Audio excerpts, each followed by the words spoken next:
Assalomu alaykum, aziz tomoshabinlar. Bugun men juda muhim mavzuni tushuntiraman. Internetda do'qib-birtibi uchun sonli qonun pensiyasiz qoldiradi. Endi ko'pchilik chaqasiz qoladi degan gaplar tarqalmoqda. Bu mavzu har bir oilaga tegishli. Ota-onangizga, o'zingizga, farzandlaringiz kelajagiga, ayniqsa norasmiy ishlagan, chet elda yurgan, dehqonchilik qilgan, yakka tartibda xizmat ko'rsatgan, uy bekasi bo'lgan yoki ish staji uzilib qolgan odamlarga bevosita ta'sir qiladi. Men bugun vahima qilish uchun emas, tushunarli qilib, kim xavf ostida, kim xavotir olmasa bo'ladi, qanday hujjatlarni hozirdan yig'ish kerak, qayerga murojaat qilish kerak, pensiyasiz qolmaslik uchun nimalarni tekshirish kerak, barchasini bosqichma-bosqich aytaman. Iltimos, hozirroq kanalga obuna bo'ling, videoga like bosing. Chunki bunday ma'lumotlarni vaqtida bilgan odam ertaga idorama-idora yugurib yurmaydi. Men avval eng asosiy narsani oddiy tilda aytib olaman. Pensiya shunchaki yoshim yetdi, davlat pul beradi degani emas. Pensiya tizimida odatda 3 ta muhim narsa bor. Birinchisi, pensiya yoshi. Ikkinchisi, ish staji. Uchinchisi, sizning ish haqingiz va undan to'langan majburiy to'lovlar, badallar, soliq va boshqa rasmiy ma'lumotlar. Ya'ni davlat sizning mehnat faoliyatingizni hujjat orqali ko'rishi kerak. Avvalgi yillarda ko'p odamlar mehnat daftarcham bor, tamom pensiyam chiqadi deb o'ylardi. Haqiqatan ham eski davrda mehnat daftarchasi juda katta ahamiyatga ega edi. Korxona muhr bosgan, direktor imzolagan bo'lsa, odam o'zini ancha xotirjam his qilardi. Lekin keyingi yillarda tizim elektronlashdi. Ish haqi, soliq, ijtimoiy to'lov, bandlik ma'lumotlari raqamli bazalarda ko'rina boshladi. Endi faqat og'zaki gap, eski ma'lumotnoma yoki men falon joyda ishlaganman degan da'vo yetarli bo'lmasligi mumkin. Hujjat elektron baza, arxiv tasdig'i, buyruq nusxasi, ish haqi qaydnomasi, soliq to'lovi kabi dalillar muhim bo'lib qolyapti. Internetda to'qiy bir erinuvchi sonli qonun deb aytilayotgan mavzu atrofida asosiy xavotir ham shundan kelib chiqadi. Odamlar agar stajim tasdiqlanmasa, pensiyasiz qolamanmi? Agar korxona yopilib ketgan bo'lsa nima bo'ladi? Agar men ko'p yil norasmiy ishlagan bo'lsam-chi? Agar chet elda ishlagan yillarim hisoblanmasa-chi? deb xavotirlanmoqda. Men buni oddiy qilib tushuntiraman. Qonun yoki tartibning nomi qanday bo'lishidan qat'iy nazar, amaliyotda pensiya tayinlashda rasmiy tasdiqlangan staj va daromad hal qiluvchi rol o'ynaydi. Kimda hujjat bor bo'lsa, u o'z huquqini himoya qila oladi. Kimda hujjat yo'q bo'lsa, u qiyin vaziyatga tushib qolishi mumkin. Lekin bu hamma pensiyasiz qoladi degani emas. Bu juda muhim. Pensiya tizimida ayrim toifalar uchun minimal kafolatlar, ijtimoiy nafaqalar, ayrim davrlarni stajga qo'shish tartiblari, bolaga qarash davri, harbiy xizmat, o'qishning ayrim davrlari nogironlik. Boquvchisini yo'qotganlik kabi alohida normalar bo'lishi mumkin. Shuning uchun men har bir odamga bir xil xulosa chiqarmaslikni maslahat beraman. Vaziyatni hujjatlar bilan alohida tekshirish kerak. Birinchi navbatda norasmiy ishlaganlar xavotir olishi kerak. Masalan, bir kishi 20 yil ustachilik qilgan, uy qurilishida ishlagan, kafelda, tom yopishda, santexnika ishlarida tajribasi katta. Lekin hech qachon shartnoma qilmagan, soliq to'lamagan, yakka tartibdagi tadbirkor sifatida ro'yxatdan o'tmagan, o'zini o'zi band qilmagan. U odam real hayotda ishlagan, halol mehnat qilgan. Lekin pensiya organi nuqtai nazaridan savol tug'iladi. Bu yillarni qanday tasdiqlaysiz? Mahalla biladi. Hamma tanishlarim guvoh degan gap ko'pincha yetarli bo'lmaydi. Agar staj rasmiy ko'rinmasa, pensiya miqdori kamayishi yoki kerakli staj yetmay qolishi mumkin. Ikkinchi toifa konvertda oylik olganlar. Masalan, ayol kishi tikuvchilik sexida 12 yil ishlagan. Rasmiy hujjatda unga eng kam ish haqi atrofida oylik yozilgan. Qolgan pul qo'lda berilgan. Pensiya hisobida esa odatda rasmiy daromad ko'rinadi. Natijada u ayol men aslida oyga 4 million olardim desa ham, bazada 20 million yoki undan kam ko'rinsa, pensiya hisob kitobi ham shunga qarab chiqishi mumkin. Bu yerda asosiy muammo staj emas, pensiya miqdori past bo'lib qolishi. Uchinchi toifa korxonasi yopilib ketganlar. Masalan, erkak kishi 1935 yildan 2005 yilgacha zavodda ishlagan. Zavod keyin xususiylashtirilgan. Nomi o'zgargan yoki butunlay yopilgan. Mehnat daftarchasida yozuv bor, lekin arxivda buyruqlar topilmasa, ish haqi qaydnomalar yo'qolgan bo'lsa, ayrim davrlar bo'yicha bahs chiqishi mumkin. Bunday holatda oldindan arxivga murojaat qilish, korxona huquqiy vorisini aniqlash, ma'lumotnoma olish juda muhim. 4-toifa chet elda ishlagan migrantlar. Masalan, bir yurtdoshimiz Rossiyada 10 yil qurilishda ishlagan. Agar u rasmiy patent, shartnoma, soliq to'lovlari, pensiya jamg'armasiga ajratmalar bo'yicha hujjat saqlamagan bo'lsa, bu yillar O'zbekistondagi pensiya stajiga avtomatik qo'shilib ketadi deb o'ylamasligi kerak. Ayrim davlatlar bilan shartnomalar, alohida tartiblar bo'lishi mumkin, lekin baribir dalil kerak. Men Moskvada ishlaganman degan gapning o'zi yetmaydi. Shartnoma, ish beruvchidan ma'lumotnoma, soliq to'lovlari, migratsiya hujjatlari, bank o'tkazmalari hammasi muhim. 5-toifa uy bekalari va farzand tarbiyasi bilan uzoq vaqt band bo'lgan ayollar. Bu juda nozik mavzu. Ayol 25 yil uyda bolalarni katta qilgan. Erining ota-onasiga qaragan, ro'zg'or tutgan. Bu mehnatni hech kim inkor qilmaydi. Lekin pensiya tizimida hamma davr ham avtomatik ish staji bo'lib ketmaydi. Bolaga qarash davrining ma'lum cheklangan qismi hisobga olinishi mumkin. Lekin butun 20-25 yil uyda bo'lgan davr to'liq staj deb tan olinmasligi ehtimoli bor. Shuning uchun ayollar o'z stajini oldindan tekshirishi, imkon bo'lsa o'zini o'zi band qilish, qonuniy faoliyat yuritish, ijtimoiy to'lovlarni rasmiylashtirish haqida o'ylash kerak. 6-toifa dehqonlar, tomorqachilar, chorvadorlar. Qishloqda odam tongdan kechgacha ishlaydi. Yer haydaydi, mol boqadi, sut sotadi, sabzavot yetishtiradi. Lekin bu mehnat rasmiylashtirilmagan bo'lsa, pensiya uchun staj masalasida muammo chiqadi. Agar dehqon xo'jaligi, fermer xo'jaligi yakka tartibdagi tadbirkorlik o'zini o'zi band qilish yoki boshqa rasmiy shakl bo'lmasa, kelajakda men 30 yil ishladim degan gapni isbotlash qiyin bo'ladi. Endi kimlar nisbatan xotirjam bo'lishi mumkinligini aytaman. Birinchidan, doimiy rasmiy ishlaganlar. Agar siz maktabda, bog'chada, shifoxonada, davlat tashkilotida, bankda, korxonada mehnat shartnomasi bilan ishlagan bo'lsangiz, oylik kartangizga tushgan bo'lsa, soliq va ajratmalar rasmiy yuritilgan bo'lsa, sizda asosiy xavf ancha kam. Lekin baribir tekshirib qo'yish kerak. Chunki bazada xato bo'lishi, familiya o'zgargan bo'lishi, eski yillardagi ma'lumotlar to'liq tushmagan bo'lishi mumkin. Ikkinchidan, mehnat daftarchasi. Buyruq nusxalari, ish haqi ma'lumotnomalari saqlanganlar.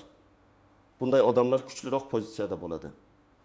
Masalan, sizda 1998 yildagi ishga qabul qilish buyrug'i, 2004 yildagi ishdan bo'shash buyrug'i. Oylik haqida arxiv ma'lumotnomasi bo'lsa, bu juda katta yordam beradi. Uchinchidan, yakka tartibdagi tadbirkor sifatida ro'yxatdan o'tib, soliqlarni to'laganlar, o'zini o'zi band qilganlar, rasmiy tushum yuritganlar. Bunday faoliyat bo'yicha ham ma'lumotlar bazada ko'rinishi kerak. Agar to'lovlar muntazam bo'lgan bo'lsa, pensiya huquqiga ta'sir ijobiy bo'ladi. Birinchi misol, 60 yoshga yaqinlashgan aka 10 yil rasmiy zavodda ishlagan. Keyin 2 yil bozorda yuk tushirib, savdo yordamchisi bo'lib norasmiy ishlagan. U umumiy hisobda 30 yil mehnat qilgan. Lekin rasmiy staj faqat 18 yil bo'lib ko'rinishi mumkin.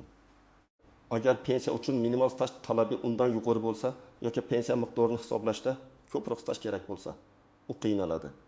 Bu odamga men hozirdan bozor ma'muriyati, eski ish beruvchilar, soliq organlari o'zini o'zi band qilish bo'yicha ma'lumotlarni tekshirishni maslahat beraman.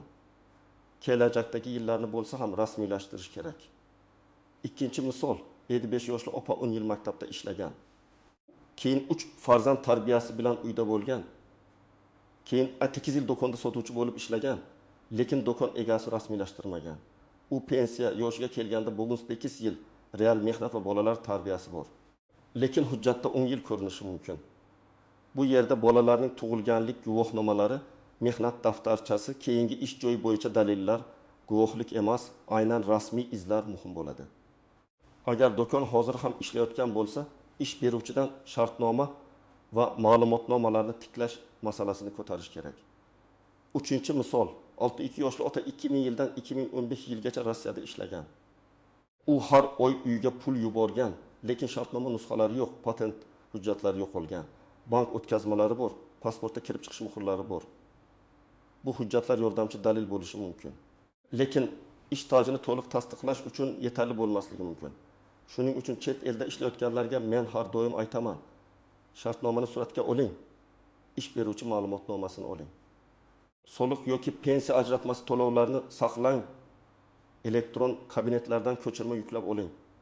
4-misol, 25 yoshli yigit hozir yaxshi pul topadi, lekin pensiyaga hali uzoq deb hech narsani rasmiylashtirmaydi. U avtomobil ustasi oyga chakkasin 10 million topadi. Lekin rasmiy daromadi nol. 11 yildan keyin u ham men shuncha yil ishladim deydi, ammo tizimda iz bo'lmasa. Pensiyasi juda past bo'lishi yoki huquqini isbotlashga majbur bo'lishi mumkin. Shuning uchun yoshlar ham bugundan rasmiy ishlashni, o'zini o'zi band qilishni, soliq va badallarni tushunish boshlash kerak. Endi eng ko'p chalkashadigan joylarni aytaman. Birinchi nozik jihat. Ish staji bilan sug'urta staji bir xil tushuncha bo'lmasligi mumkin. Odam men ishlaganman deydi. Lekin qonun nuqtai nazaridan muayyan davrni stajga qo'shish uchun to'lovlar, rasmiy ish, ma'lum hujjatlar talab qilinishi mumkin. Shuning uchun har bir davrni alohida tekshirish kerak. Qaysi korxona, qaysi sana, qaysi buyruq, qaysi oylik, qaysi soliq. Ikkinchi nozik jihat familiya o'zgarishi. Ayniqsa ayollarda turmushga chiqqandan keyin familiya almashadi. Eski mehnat daftarchasida bir familiya, pasportda boshqa familiya, diplomda 3-yozilish bo'lishi mumkin. Bunda nikoh guvohnomasi familiya o'zgarganini tasdiqlovchi hujjatlar juda muhim. Aks holda bazada bu boshqa odam degan texnik muammo chiqishi mumkin. Uchinchi nozik jihat arxivdagi xatolar. Ba'zan eski buyruqlarda ism noto'g'ri yozilgan bo'ladi. Abdulla o'rniga Abdullo, Gulnora o'rniga Gulnora. Tug'ilgan sana bir kun farq qilishi ham mumkin. Bunday xatolarni vaqtida aniqlab, arxiv ma'lumotnomasiga aniqlik kiritish yoki sud orqali faktni tasdiqlashga to'g'ri kelishi mumkin. Pensiya yoshiga bir oy qolganda buni boshlash juda asabiy va qiyin bo'ladi. To'rtinchi nozik jihat o'qish davri. Ko'pchilik institutda o'qigan yillarim stajga kiradi deb o'ylaydi. Bu masalada davr, ta'lim shakli. O'sha paytdagi qonunchilik va amaldagi tartib muhim. Kunduzgi o'qish, sirtqi o'qish, harbiy kafedra, stipendiya, ish bilan birga o'qish, bularning hammasi alohida ko'riladi. Shuning uchun diplomni saqlashning o'zi yetarli bo'lmasligi mumkin. Arxiv ma'lumotnomasi ham kerak bo'ladi. 5-nozik jihat harbiy xizmat. Muddatli harbiy xizmat ko'p hollarda staj masalasida ahamiyatga ega bo'lishi mumkin. Lekin buning uchun harbiy bilet, xizmatni tasdiqlovchi ma'lumotnoma, sanalar aniq bo'lishi kerak. Harbiy bilet yo'qolgan bo'lsa, mudofaa ishlari bo'limidan ma'lumotnoma olish kerak. 6-nozik jihat. Nogironlik yoki boquvchisini yo'qotganlik bo'yicha to'lovlar. Bular yoshga doir pensiyadan farqli tartibda bo'lishi mumkin. Masalan, odamning o'zi yetarli stajga ega bo'lmasa ham, nogironlik holati, tibbiy mehnat ekspertizasi, oiladagi boquvchi vafoti kabi holatlar alohida ko'rib chiqiladi. Shuning uchun stajim yo'q. Demak, umuman hech narsa olmayman deb xulosa qilish ham to'g'ri emas, lekin hujjat baribir kerak. 7-nozik jihat. Minimal pensiya va ijtimoiy nafaqa masalasi. Agar odamda yoshga doir pensiya uchun yetarli staj bo'lmasa, ayrim hollarda pensiya o'rniga ijtimoiy nafaqa yoki boshqa yordam turlari ko'rilishi mumkin. Lekin bu pensiya bilan bir xil miqdor va bir xil shartlarda bo'lmasligi mumkin. Shuning uchun odamning maqsadi imkon qadar rasmiy stajni to'plash va tasdiqlash bo'lishi kerak. Men sizga aniq reja beraman. Birinchi qadam. O'zingizning mehnat tarixingizni qog'ozga yozib chiqing. Qaysi yildan qaysi yilgacha qayerda ishladingiz, korxona nomi nima edi, lavozimingiz nima edi, ishga kirgan va chiqqan taxminan qachon, oylikni qanday olgansiz, hammasini yozing. Masalan, 1996 yil 2000 yil maktab, 2000 yil 2008 zavod, 2009 2014 bozor, 2021-2024 chet el. Shundan keyin har bir davr yoniga hujjat bor yoki hujjat yo'q deb belgilang. Ikkinchi qadam. Mavjud hujjatlarni bir joyga yig'ing. Mehnat daftarchasi, pasport, ID karta, STIR, JSS shir, diplom, harbiy bilet, nikoh guvohnomasi, bolalarning tug'ilganlik guvohnomalari, ishga qabul qilish va bo'shash buyruqlari, ish haqi ma'lumotnomalari, soliq to'lovlari, tadbirkorlik guvohnomasi, o'zini o'zi band qilish ma'lumotlari, bularning hammasidan nusxa oling. Men tavsiya qilaman. Telefoningizda ham suratga olib, alohida papaga saqlang. Chunki qog'oz yo'qolishi mumkin. 3-qadam, elektron ma'lumotlaringizni tekshiring. Davlat xizmatlari markazi, yagona interaktiv davlat xizmatlari portali yoki tegishli elektron tizimlar orqali ish staji, soliq, bandlik, pensiya jamg'armasi ma'lumotlari ko'rinishini tekshirish mumkin bo'ladi. Agar internetdan foydalanishni bilmasangiz, farzandingizdan, qo'shningizdan yordam so'rang yoki davlat xizmatlari markaziga boring. Mening mehnat faoliyatim bo'yicha elektron ma'lumotlarni tekshirib berishingizni so'rayman deb ayting. To'rtinchi qadam, arxiv ma'lumotnomalarini oldindan oling. Agar eski korxona yopilgan bo'lsa, tuman yoki viloyat arxiviga murojaat qiling. Arizada shunday yozish mumkin: men falon yildan falon yilgacha falon tashkilotda ishlaganman. Ishga qabul qilinganlik, ishdan bo'shatilganlik va ish haqi bo'yicha arxiv ma'lumotnomasini berishingizni so'rayman. Arizada pasport ma'lumotlari, tug'ilgan sana, o'sha paytdagi familiya, korxona nomi, lavozim, taxminiy sanalarni yozish kerak. Agar korxona nomi o'zgargan bo'lsa, eski nomini ham, yangi nomini ham ko'rsating. 5-qadam, ish beruvchi bilan masalani hozir hal qiling. Agar hozir ishlayotgan joyingiz sizni rasmiylashtirmagan bo'lsa, ochiq gaplashing. Men pensiya stajim uchun rasmiy ishlashim kerak. Mehnat shartnomasi tuzaylik. Oylikni rasmiy ko'rsataylik deb talab qiling. Bu sizning huquqingiz. Ish beruvchi kerak emas, keyin qilamiz desa bilingki, keyin zarar sizga bo'ladi. Bugun 2 million ko'proq qo'lga olish uchun ertaga pensiyada har oy kam pul olish xavfi bor. 6-qadam, o'zini o'zi band qilish yoki tadbirkorlik shakllarini o'rganing. Agar siz sartarosh, usta, tikuvchi, repetitor, enaga, haydovchi, uyda pishiriq tayyorlovchi, dehqon hunarmand bo'lsangiz, faoliyatingizni qonuniy ko'rsatishning yo'llari bor. Men bu yerda hammani bir xil shaklga o'ting demayman. Chunki soliq tartibi faoliyat turiga qarab farq qiladi. Lekin hech bo'lmaganda soliq organi yoki davlat xizmatlari markazidan mening faoliyatim uchun eng to'g'ri rasmiy shakl qaysi deb maslahat oling. 7-qadam. Chet elda ishlayotgan bo'lsangiz, hujjatlarni saqlang. Ish shartnomasi, patent ruxsatnoma, soliq cheklari, ish beruvchi ma'lumotnomasi, ish haqi tushgan bank ko'chirmalari, migratsiya ro'yxati, pasportdagi kirib chiqish sahifalari hammasini skaner qiling. Chet eldagi ish beruvchi bilan aloqani yo'qotmang.